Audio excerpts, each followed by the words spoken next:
Semuanya, kali ini kita akan bahas mengenai soal nasionalisme, yaitu soal TWK, wawasan kebangsaan yang akan digunakan untuk seleksi kedinasan CPNS, Akmil maupun. Kita mulai dari soal yang pertama. Soal nomor 1. Di era Indonesia yang modern ditandai dengan arus globalisasi dan kemajuan teknologi yang dirayakan secara gagap gempita. Indonesia menghadapi tantangan besar dalam hal kesadaran berbangsa dan bernegara. Derasnya gempuran kebudayaan asing yang terfasilitasi dengan media dan teknologi internet dapat secara bebas dan leluasa hadir di tengah-tengah masyarakat yang berpotensi mendominasi serta mempengaruhi kebudayaan lokal. Hal di atas dapat nasionalisme. Terus di sini ada gempuran kebudayaan asing yang terfasilitasi dengan media dan teknologi. Itu jenis apa? Kalau humaniter yang A adalah nasionalisme yang berdasarkan pandangan bahwa setiap bangsa berhak memperjuangkan kesejahteraan bangsanya berdasarkan caranya sendiri. Lebih ke kesejahteraan yang A itu bukan yang A. Kalau B, Yakobin, itu adalah nasionalisme yang demokratis tetapi doktriner dan fanatik terhadap bangsa lain. Itu nggak menjelaskan ini ya di soal. Yang C, tradisional, nasionalisme yang menekankan pada keunikan setiap bangsa yang mempertahankan tradisi, sejarah dan kebudayaannya. Di sini ada kata kebudayaan kayak gitu, dipertahankan. Mungkin tradisional, tapi kita lihat yang D, liberal. Liberal adalah nasionalisme menekankan pentingnya dunia berpegang pada prinsip di mana setiap bangsa berhak menentukan nasibnya sendiri. Liberal itu artinya bebas. Nah, narasi di atas nggak ngomongin tentang liberal atau kebebasan. Yang D juga salah. E, integral. Integral artinya nasionalisme yang menekankan kepentingan nasional ada di atas kepentingan individu. Berdasarkan prinsip tersebut, semua warga harus sepenuhnya setia kepada negara. Dia nggak ngomongin warga yang setia terhadap negara, di soal ngomongin kebudayaan dan terfasilitasi media dan teknologi internet. Itu kan zaman sekarang ya. Ini mengancam nasionalisme jenis apa? Jawabannya tradisional. Karena tradisional ngomongin apa? Tradisi, sejarah dan juga kebudayaan. Oke, 1 jawabannya yang C. Soal nomor 2. Ketika lagu kebangsaan Indonesia Raya dikumandangkan, Ratih mengambil sikap sempurna dan ikut menyanyikannya. Sikap yang ditampilkan Ratih merupakan contoh semangat apa? Ingat, kayak gini nih pasti jawabannya kalau nggak nasionalisme, cinta tanah air, bela negara, patriotisme, dan juga integritas. Artinya apa? Di sini adalah ada lagu Indonesia Raya. Sikapnya adalah sempurna dan ikut menyanyikan. Yang ditanyakan contoh semangat apa sikap Ratih tersebut? Patriotisme. Patriotisme itu artinya rela berkorban, ada yang dikorbankan. Dan biasanya narasinya ngomongin tentang pekerjaan. Di soal nggak ngomongin pekerjaan. Kayak gitu. Dan tidak ada yang dikorbankan. Berarti bukan patriotisme. Ekstremisme juga bukan. Apakah ini nasionalisme? Kita tahu nasionalisme adalah paham atau pandangan kecintaan manusia Indonesia terhadap bangsa dan juga tanah airnya. Di sini lagu kebangsaan Indonesia Raya kayak gitu. Pada upacara itu merupakan bukti bahwa negara kita selalu menghargai kayak gitu identitas negara, jasa-jasa pahlawan yang sudah memperjuangkan kemerdekaan. Selain itu, pelaksanaan upacara juga terdapat bagian yang dinilai mampu tetap menumbuhkan semangat nasionalisme, misalnya menyanyikan lagu Indonesia Raya, mengibarkan bendera, baca teks Pancasila dan UUD, dan menggunakan bahasa Indonesia sebagai ciri dari soal nasionalisme. Jadi ini jawabannya yang C, nasionalisme. Chauvinisme itu bangsa, eksklusivisme itu bukan.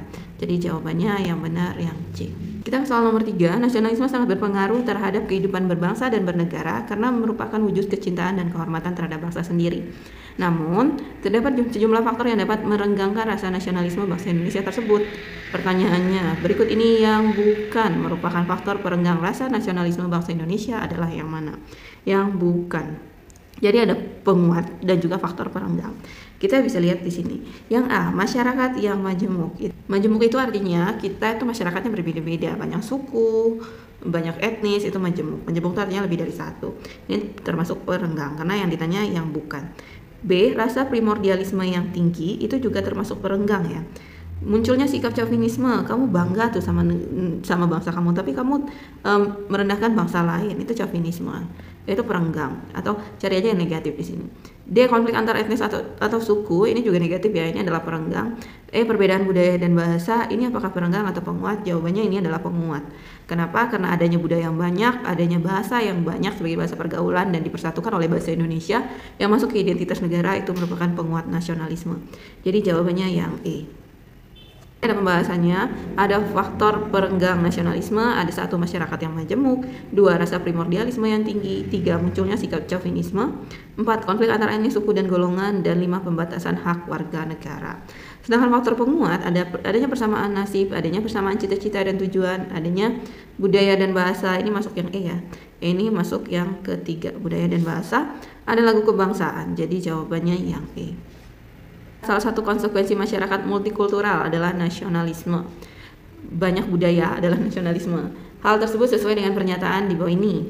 Perekrutan pegawai berdasarkan kesamaan daerah. Ini enggak ya. Ini lebih ke diskriminatif kayak gitu. Ini nggak gambarin multikultur karena ada kata kesamaan yang sama aja berarti. Multi itu adalah banyak. B. Mengutamakan penggunaan bahasa Indonesia ketika berada di dalam forum nasional sesuai dengan Sumpah Pemuda. Ikrar Sumpah Pemuda, bahasa Indonesia adalah bahasa persatuan. Segala perbedaan di negara ini bisa dikomunikasikan dengan bahasa Indonesia sebagai bahasa persatuan. Kemungkinan jawabannya B, tapi kita lihat yang C. Mengunggulkan kebudayaan sendiri dibandingkan dengan kebudayaan lain. Ini nggak boleh karena ini bertentangan dengan sikap nasionalisme. Yang D, bekerja sama dengan didasari kesamaan budaya. Lagi-lagi kata kesamaan yang bikin salah. E, membuat perkumpulan dengan dilatar belakangi sikap primordialisme. Ini negatif. Jadi jawaban yang tepat itu yang B. Karena kalau yang E itu bisa menimbulkan konflik kayak gitu. Jawabannya yang B. Kita soal terakhir, soal nomor 5. Manusia Indonesia diharapkan memiliki jiwa nasionalisme yang dijunjung tinggi dalam negara kesatuan Republik Indonesia. Rasa nasionalisme merupakan yang perlu ditumbuhkan di negara multikultur seperti Indonesia.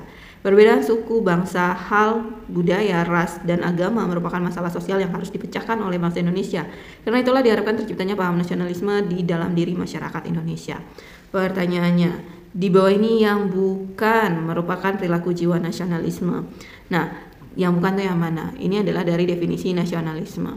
Kamu harus ingat waktu nerangin materi, nasionalisme itu berupa apa? Kalau mematuhi peraturan lalu lintas termasuk nasionalisme nggak? Termasuk, karena aturan itu masuk ke perilaku nasionalisme. Selain aturan ada identitas negara. Tapi di sini nggak ada identitas negara. Selain itu apa? Mematuhi hukum yang ada di Indonesia juga ini aturan. Kalau A benar dan B benar. C, mencintai produk-produk dalam negeri adalah bentuk dari cinta tanah air. Cinta tanah air adalah sinonim dari nasionalisme. Jadi yang C juga masuk.